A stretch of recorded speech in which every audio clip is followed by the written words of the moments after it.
कृष्णा राधे राधे भक्तों, अगर आपके भी घर में लगा है सदाबहार का पौधा तो आपके रोंगटे खड़े हो जाएंगे। सदाबहार फूल के कुछ ऐसे डरावने रहस्य जो कोई आपको नहीं बताएगा। ये पौधा हर कोई अपने घर में लगाता है, लेकिन इसके फायदे और नुकसान के बारे में कोई नहीं जानता है। यदि आपने भी लगा रखा है घर में सदाबहार का पौधा या गलती से घर में उगाया है तो तुरंत करें ये काम, नहीं तो बहुत पछताओगे। सदाबहार के पौधे में होती है ये एक चीज, आज ही जान लो गलती से। अगर आपने भगवान को चढ़ा दिया है तो जरूर देखें दोस्तों। सबसे पहले तो वीडियो को लाइक कर दें, लाइक करने का कोई चार्ज नहीं लगता। आज की वीडियो बहुत ही सुंदर है, पहले वीडियो को लाइक करें और खूबसूरत तो वीडियो का लाभ उठाएं। दोस्तों आपको बता दें, जितने भी धनवान व्यक्ति हैं, जितने भी पैसे वाले लोग हैं, उन सभी के घरों में आपको ये पौधा 100% मिलेगा।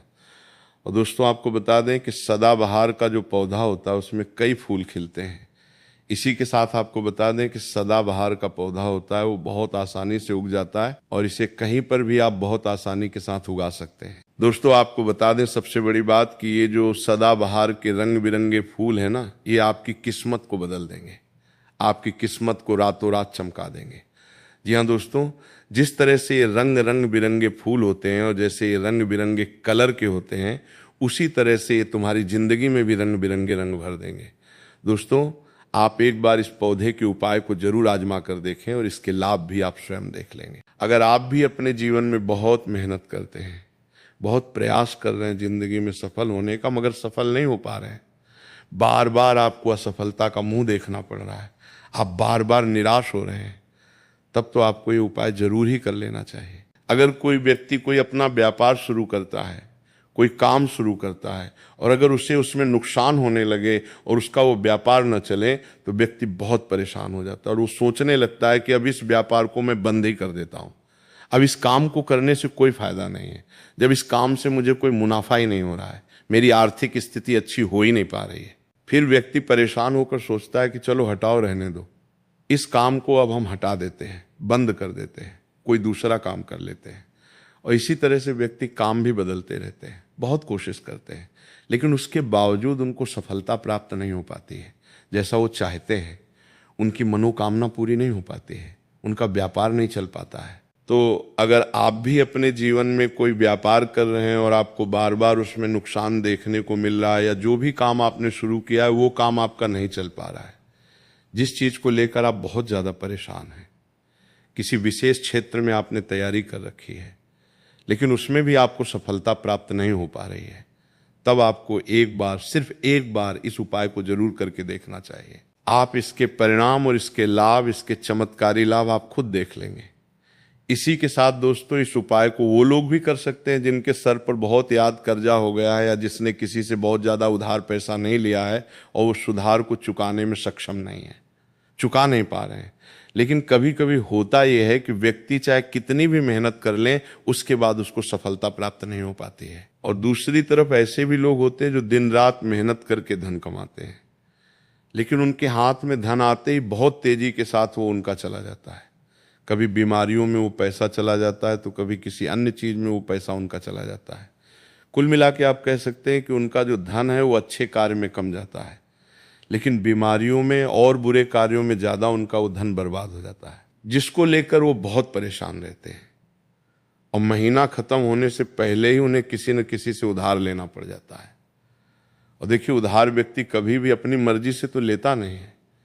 जब व्यक्ति के ऊपर बहुत ज़्यादा परेशानी आ जाती है, उसके जीवन में बहुत सारे कष्ट आ जाते हैं, जिसके चलते उस व्यक्ति को अपना घर चलाने के लिए और बहुत सारी आवश्यकताएं ऐसी होती हैं जिन्हें पूरा करना व्यक्ति का दायित्व होता है, जिसके चलते वो किसी न किसी से पैसा धार ले लेता है, ये सोचकर कि अगले महीने उस पैसे को मैं चुका दूंगा।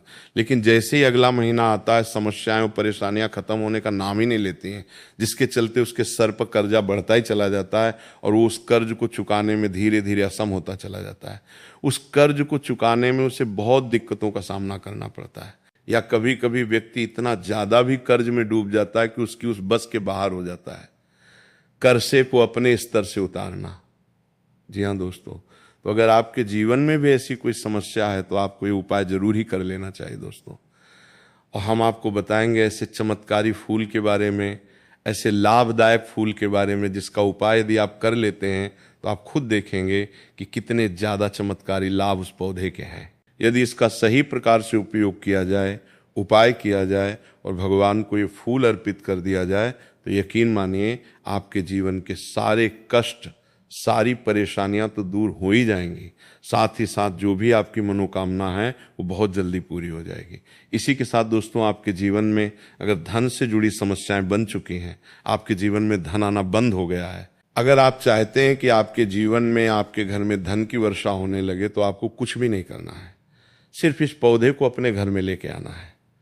और जब आप इस पौधे को अपने घर में लेके आएंगे, अपने घर में लगाएंगे, तो ये खुद ही धन को खींच कर आपके घर में ले आएगा। दोस्तों, इस उपाय को करने के बाद जब भी आप जो काम करेंगे उसमें आपको सफलता प्राप्त होगी।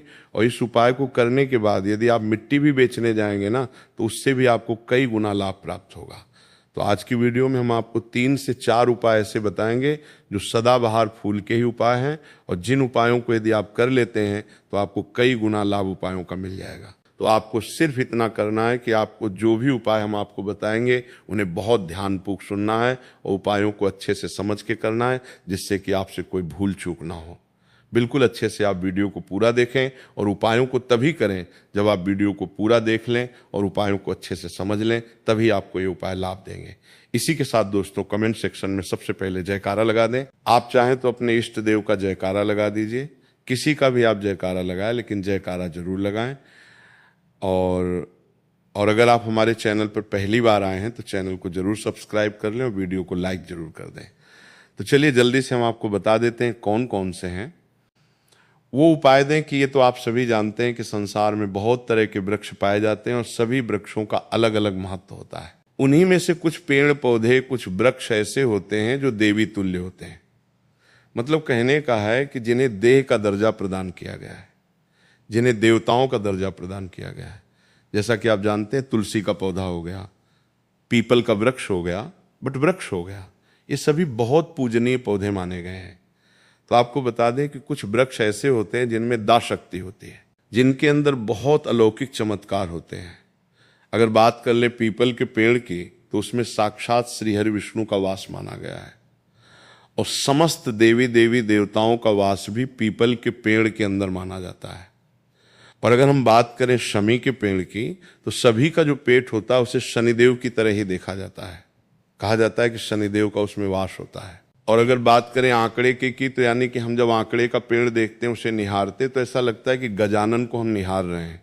बेल का पेड़ हो गया जो कि बहुत ही पूजनीय है, ये आप भी जानते हैं। तो आपको बता दें कि हर पेड़ की अपनी अपनी दिव्य शक्तियां होती हैं, अपने लाभ और अपने चमत्कार होते हैं। अब मान लीजिए किसी भी पेड़ की जिनमें दया शक्ति होती है, उनमें से किसी भी पेड़ की यदि हम सही प्रकार से पूजा कर लेते हैं, अच्छे से उपायों को कर लेते हैं, तो यकीन मानिए आप अपने जीवन की समस्त समस्याओं से छुटकारा पा सकते हैं और आप अपने जीवन में जो चाहें वो पा सकते हैं। बड़ी से बड़ी मनोकामना भी आप अपनी पूरी कर सकते हैं। और अगर हम बात करें सदाबहार के फूल की, तो सदाबहार एक ऐसा फूल है जो सदा खेलता रहता है, हमेशा ये खिला रहता है। इसी कारण इसे सदाबहार का फूल भी कहा जाता है। और इसीलिए दोस्तों, ये जो सदाबहार का फूल है, ये सदा के लिए आपके भाग्य को चमका सकता है, आपकी किस्मत बदल सकता है। तो इस फूल के बहुत सारे लाभ, बहुत सारे चमत्कार हैं।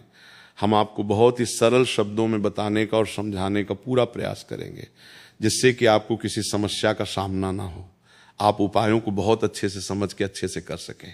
आप चाहें तो इनको लिख भी सकते हैं और आप चाहें तो हमारी वीडियो को दोबारा भी देख सकते हैं, आपको उपाय अच्छे से समझ आ जाएंगे।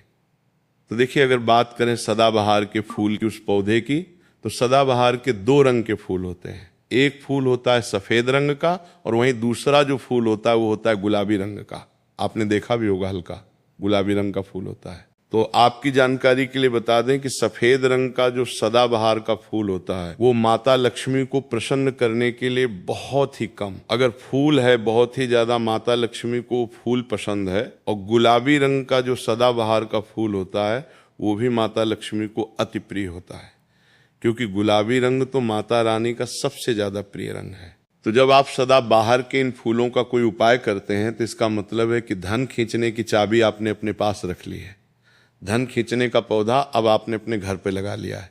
इसी के साथ दोस्तों, आपको बता दें कि शिव जी को सफेद रंग का जो सदाबहार का पुष्प होता है जो फूल होता है, शिव जी को सफेद रंग का सदाबहार का पुष्प बहुत ज्यादा प्रिय होता है। यदि आप इस सफेद रंग के पुष्प को शिव जी को अर्पित करते हैं तो आपके जीवन की बहुत सारी समस्याओं से आपको छुटकारा मिल जाएगा और आपके जीवन में जो भी राहु केतु का दोष है वो भी पूरी तरह से समाप्त हो जाएगा। तो जब भी आप इस सफेद रंग के पुष्प को शिव जी को अर्पित करें या माता रानी को अर्पित करें तो आप अपनी मनोकामना बोल दें, आपकी कैसी भी कामना है वो जरूर पूरी हो जाएगी। और यदि आप इस सफेद रंग के पुष्प को शिव जी को अर्पित करते हैं तो शनिदेव भी आपसे बहुत प्रसन्न होते हैं। अगर आपके पास सदाबहार के पुष्प हैं, आपके घर में कोई पौधा लगा है तो बहुत अच्छा है, लेकिन अगर आपके घर में सदाबहार का फूल नहीं है, पौधा नहीं है, तो आपको अपने आसपास ये बहुत ही आसानी से प्राप्त हो जाएंगे, वहां से भी आप इन फूलों को ले सकते हैं। तो चलिए सबसे पहला उपाय हम आपको बता देते हैं कि आपको सफेद रंग के सदाबहार के पुष्प लेने हैं और किस दिन इस उपाय को करना है। आपको ये उपाय करना है शुक्रवार के दिन। तो दोस्तों आपको सफेद रंग के पुष्प तोड़कर लाना है और उनसे ही आपको उपाय करना है। तो उपाय आप कैसे करेंगे, चीज को भी आप अच्छे से समझ लीजिए। तो देखिए, आपको सूर्यास्त होने से पहले पहले फूलों को तोड़कर लाना है। तो आपको कितने फूल तोड़कर लाने हैं? या तो आपको 27 फूल तोड़कर लाने और या फिर आपको 21 फूल तोड़कर लाने हैं। अगर आप 27 फूल तोड़ते हैं तो उसका उपाय अलग है, और यदि आप 21 फूल तोड़कर लेके आते हैं तो उसका उपाय अलग है, लेकिन हम आपको बताएंगे। तो इसीलिए वीडियो में अच्छे से बने रहें और उपायों को अच्छे से समझाया। तो अगर आप 27 फूल तोड़कर लाए हैं सफेद रंग के, ठीक है ना, सदाबहार के 27 फूल सफेद रंग के यदि आप तोड़कर लेके आए हैं, जब आप 27 फूल सफेद रंग के सदाबहार के तोड़कर ले आएंगे, उसके बाद आपको अपने घर के मंदिर के पास आना है और आपको लेना है एक दिया, और लंबी बात का आपको एक दीपक जलाना है। दीपक आपकी का जला सकते हैं। उसके बाद आपको एक लाल रंग का छोटा सा कपड़ा लेना है और लाल कपड़ा वहां मंदिर में आपको बिछा देना है। अब आपको मौली के धागे से लपेटकर इन फूलों की माला बना लेनी है। तो आपने जो 27 फूलों की माला बनाई है, उस माला को आपको माता लक्ष्मी को अर्पित करना है, उनको पहनाना है। लेकिन जब आप ये माला पहनाएं उससे पहले आपको 27 लक्ष्मी मैया के किसी भी मंत्र का जाप करना है। अगर आपको कोई मंत्र याद नहीं है तो आप बहुत सीधा सरल सा मंत्र और महालक्ष्मी नमः इस मंत्र का 27 बार जप कर लें। उसके बाद आप माता रानी को ये माला कर दें। उसके बाद आपको माता रानी को कुमकुम हल्दी का तिलक लगाना है और उसके बाद आपको महालक्ष्मी चालीसा का पाठ भी करना है और फिर उसके बाद आपको माता रानी की आरती करनी है। इस बात का ध्यान रहे कि जब आप चालीसा कर लेंगे उसके बाद आपने जो लाल कपड़ा लिया है उस पे आपको हल्दी से स्वास्तिक बनाना है और उस लाल कपड़े पे आपको जो स्वास्तिक आपने बनाया है उस स्वास्तिक के ऊपर यदि आपने 21 फूलों की माला माता रानी को अर्पित करे हैं तो 21 चावल के दाने आपको स्वास्थ्य रखने हैं, और अगर 27 फूलों की माला आपने माता रानी को अर्पित की है तो 27 ही चावल के दाने आपको स्वास्थ्य पे रखने हैं। लेकिन ध्यान रहे कि चावल बिल्कुल भी टूटा फूटा खंडित नहीं होना चाहिए, और जब आप चावल स्वास्तिक डालेंगे तब भी आपको और महालक्ष्मी नम का जप भी करना है। इसके साथ ही साथ अब जो माला आपने माता रानी को अर्पित की थी वही माला आपको इस स्वास्तिक के ऊपर रख देनी है। अब इसके बाद आपको माता रानी के मंदिर से सिंदूर लेके आना है, और आप चाहें तो घर का सिंदूर भी रख सकते हैं। अब आपने जो माला रखी है उस लाल कपड़े पर, उस माला पर आपको सिंदूर छिड़क देना है। अब इसके बाद आपको उस लाल कपड़े की पोटली बना देनी है, और इसके बाद दोस्तों आपको उस पोटली को उसी दिन, ठीक है ना, शुक्रवार के दिन रात्रि के समय में उस पोटली को रख देना है अपने धन रखने वाले स्थान पर, अपनी तिजोरी। मेन दोस्तों आपको पता है ये उपाय आपको रात्रि के समय करीब 8 बजे के आसपास आपको करना है। वैसे तो आप सूर्यास्त के बाद कभी भी इस उपाय को कर सकते हैं, मगर आप 8 से 9 के बीच करते हैं तो बहुत ही उत्तम रहेगा। अगर आप 21 माला का उपाय ये कर रहे हैं तो आपको ये उपाय लगातार 5 शुक्रवार को करना है। मतलब एक शुक्रवार कर लिया, फिर उसके बाद दूसरे शुक्रवार कर लिया, तीसरे कर लिया, चौथे कर लिया, 5 में लगातार जो शुक्रवार पड़ेंगे 5 शुक्रवार तक आपको लगातार इस उपाय को करना है। और यदि आप 27 फूलों वाला उपाय कर रहे हैं तो आपको लगातार 4 शुक्रवार करना है।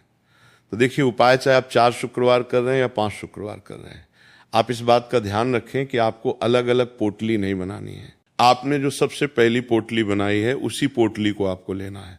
माला तो आपको हर बार नहीं लेनी है, चावल भी आपको हर बार ही लेने हैं, लेकिन उसी पोटली के अंदर आपको उन सारी चीज़ों को रखते चले जाना है। अब देखिए, 5वां जो शुक्रवार होगा, चाहे 5 शुक्रवार आप ये उपाय कर रहे हैं या 4 शुक्रवार कर रहे हैं, तो जो 5 अब शुक्रवार होगा, उस 5 शुक्रवार को आपको इस पोटली को लेना है और आपके घर में जहाँ पे भी मिट्टी हो, मान लीजिए आपके घर में कहीं पे भी मिट्टी है तो वहाँ पे आपको इसको मिट्टी में दबा देना है। और अगर मान लो आपके घर में मिट्टी कहीं पे भी नहीं है, पूरी जगह पे आपका फर्श है, तब आपके घर में गमला तो ज़रूर होगा, तो आप इसे गमले में दबा दीजिए। और आप इस चीज़ का पूरा ध्यान रखें कि आपको पोटली को पूरी तरीके से नहीं दबाना है। आपने पोटली के अंदर जो माला रखी थी, जो चावल रखे थे, उन चीज़ों को आपको मिट्टी के अंदर डालना है। कपड़े को आपको मिट्टी के अंदर नहीं डालना है। जो लाल कपड़ा लिया है उसको आपको नहीं डालना है। तो दोस्तों, ये उपाय बहुत आसान है, बहुत ज़्यादा कठिन उपाय नहीं है। और यदि आप इस उपाय को कर लेते हैं, फिर आपके जीवन में धन से जुड़ी जो भी समस्या है वो तो समाप्त हो ही जाएगी। आपके जीवन में धन आने के बहुत सारे मार्ग भी खुल जाएंगे, बहुत सारे रास्ते आपके जीवन में खुल जाएंगे, जहाँ से आपको धन प्राप्त होता रहेगा। और जो धन आपको प्राप्त होगा उसमें निरंतर आपको वृद्धि भी देखने को मिलेगी और आपको बता रहे होंगे दें। इस उपाय को करने से आपके घर में स्थिर लक्ष्मी का वास होगा। तो देखिए, यदि आप 5 शुक्र वाला उपाय कर रहे हैं, 5 शुक्रवार वाला, तब तो आपको छठे दिन ये प्रक्रिया करनी है, छठे शुक्रवार को। और यदि आप 4 शुक्रवार वाला उपाय कर रहे हैं तो आपको 5 शुक्रवार वाले दिन इस प्रक्रिया को करना है। ठीक है ना? इस बात को पूरी तरह से समझ लीजिए। तो दोस्तों, ये तो था पहला उपाय जो हमने आपको बताया। बहुत सरल शब्दों में हमने बताने का पूरा प्रयास किया है। अगर आपको फिर भी समझ में नहीं आया है तो आप कुछ भी हमसे कमेंट सेक्शन में पूछ सकते हैं। तो अगर आपने अभी तक हमारी वीडियो को लाइक नहीं किया है तो प्लीज़ वीडियो को लाइक कर दीजिए और कमेंट सेक्शन में जयकारा जरूर लगा दीजिए। तो चलिए अब बात कर लेते हैं दूसरे उपाय कि अगर मान लीजिए आपकी कोई विशेष मनोकामना है और आपकी कोई मनोकामना आप चाहते हैं कि पूरी हो जाए और बहुत लंबे समय से, बहुत ज़्यादा वक्त से आपकी समस्या बनी हुई है, आपकी कोई मनोकामना है जो पूरी नहीं हो पा रही है, तो आपको ये सरल सा उपाय जरूर कर लेना चाहिए। चाहे आपकी कैसी भी मनोकामना हो, जैसे मान लीजिए आपके जीवन में संतोष सुख आपको प्राप्त नहीं हो पाया है और आप चाहते हैं कि आपको संतान की प्राप्ति हो जाए, या फिर आप एक अच्छे जीवन साथी की कामना करते हैं, आपके विवाह से जुड़ी कोई समस्या है, धन से जुड़ी कोई समस्या है, कहने का मतलब है कि हर प्रकार की समस्या का उपाय है। ये एक छोटा सा उपाय है। तो दोस्तों, ये उपाय बहुत ही ज़्यादा खास उपाय है। क्यों? क्योंकि ये आपकी हर प्रकार की समस्या को समाप्त करता है और आपकी जो भी मनोकामना है उसे पूरी करता है। इसलिए ये उपाय बहुत ही ज़्यादा खास हो जाता है, इसका महत्व तो बहुत ज़्यादा बढ़ जाता है। तो इस उपाय को करने के लिए आपको लेने सदाबहार के 9 गुलाबी रंग के फूल, है ना? हम आपको फिर से बता देते हैं कि सदाबहार के गुलाबी वाले फूल आपको 9 लेने हैं और इसी के साथ आपको तांबे के पात्र में, तांबे के लोटे में जल लेना है और ये उपाय करना है। आपको सोमवार के दिन तो ये उपाय आपको सुबह के समय करना है। सुबह जल्दी उठकर स्नान आदि करने के बाद आपको स्वच्छ वस्त्र धारण करने हैं और तांबे के लोटे में पूरा जल भर लीजिए और उस तांबे के लोटे में आप उन फूलों को डाल दीजिए जो 9 फूल आपने लिए हैं, गुलाबी रंग के सदाबहार वाले फूल। और उसके बाद आपको शिव जी के मंदिर में जाकर, शिवालय में जाकर नमः शिवाय मंत्र का जाप करना है पूरे 108 बार। और आपको बता दें, आप श्री शिवाय नमः इस मंत्र का जाप भी कर सकते हैं। तो आपने जो जल लिया है और जो फूल उसके अंदर डाले हैं, वो दोनों आपको शिवलिंग पर अर्पित कर देने हैं, चढ़ा देने हैं। और ऐसा करते समय जब आपकी जो भी मनोकामना है उसको आप बोल दीजिए। ये उपाय यदि आप कर लेते हैं तो आपकी कितनी बड़ी मनोकामना हो, चाहे कैसी भी समस्या हो, वो समाप्त हो जाएगी और आपकी मनोकामना पूरी हो जाएगी। चाहे जैसी भी आपकी मनोकामना हो, संतान से जुड़ी हो, व्यापार से जुड़ी हो, धन से जुड़ी हो, स्वास्थ्य से जुड़ी हो, कैसी भी आपकी मनोकामना हो। दोस्तों, आपको बता दें, ये उपाय जो व्यक्ति करता है उसके जीवन में चाहे जैसा भी दोष हो, कोई भी वास्तु दोष हो, कोई भी कुंडली दोष हो, वो पूरी तरह से समाप्त हो जाता है। और दोस्तों, आपको बता दें, या उपाय करना है आपको 5 सोमवार लगातार, ठीक है न? जब आप पहले सोमवार करेंगे, उसके बाद दूसरे सोमवार, तीसरे सोमवार, चौथे सोमवार, 5 सोमवार, 5 सोमवार आपको लगातार करना है। बीच में गैप नहीं करना है आपको, ठीक है ना? गैप नहीं देना है। दोस्तों, बात करते हैं कि यदि आपने ये उपाय सोमवार के दिन सुबह के समय किया है और 9 से 10 के बीच किया है, तो आपको हर सोमवार को वैसे ही करना है जैसे आपने पहले सोमवार को किया है। इस चीज़ को आप विशेष करके ध्यान रखें। तो दोस्तों, यदि आप इस उपाय को कर लेते हैं तो आप अपनी कैसी भी मनोकामना पूरी कर सकते हैं। इन छोटे सरल उपायों को करके आपको अपने मन में पूरी सच्ची श्रद्धा और पूरा विश्वास होना चाहिए, तब ये उपाय